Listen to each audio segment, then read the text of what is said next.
probably noticed from our last video, we're capturing behaviors.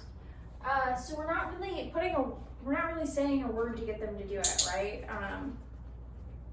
So a lot of times people get confused by that because their instinct is to tell their dog to do something, to request them to sit or something like that.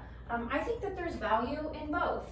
So it's really nice when you have a dog that just offers that behavior. A lot of times dogs learn in specific contexts that they're supposed to sit.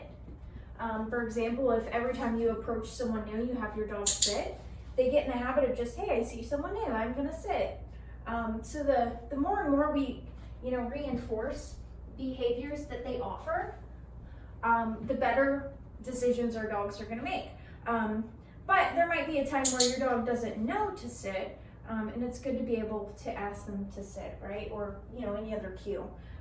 So we put behaviors on cue a little bit different than other trainers. So we're not just saying the word the entire time the dog is doing it. We wait until the dog knows the exact behavior that we're reinforcing. And then we start to say the word as the dog is doing the behavior. And over time, the dog will learn that specific word or hand signal or whatever it means to do that action. So it does take a lot of repetition, but it is a lot more reliable than a lot of other ways you can teach a cue.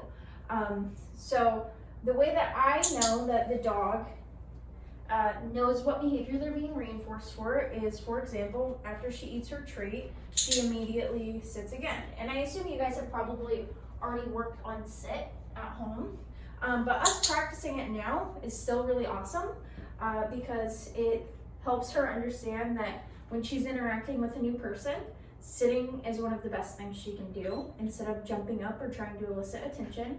And it's also just going to be a really good example, and it's going to help teach her some focus with me. So what I'm going to do, since I know she's ready for the cue, again, she immediately ate that treat and did the behavior again. I'm going to take a treat, I'm going to toss it, so she has to get up. When she comes back to me, I'm going to say the cue as she's doing the behavior. Sit. I'm still clicking and treating. Sit.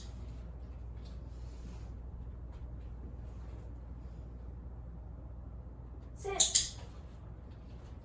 And you're going to want to practice this in as many environments as possible. Oh my gosh, you barely even sit up for that one. You're too smart. In as many different environments as possible. Sit. So that time I said it a little bit earlier. Sit. It's great to see her get a little bit more confident while she's here. Yesterday she was definitely a little bit nervous. Sit. Good girl. Good job. All right, take a break. Good puppy.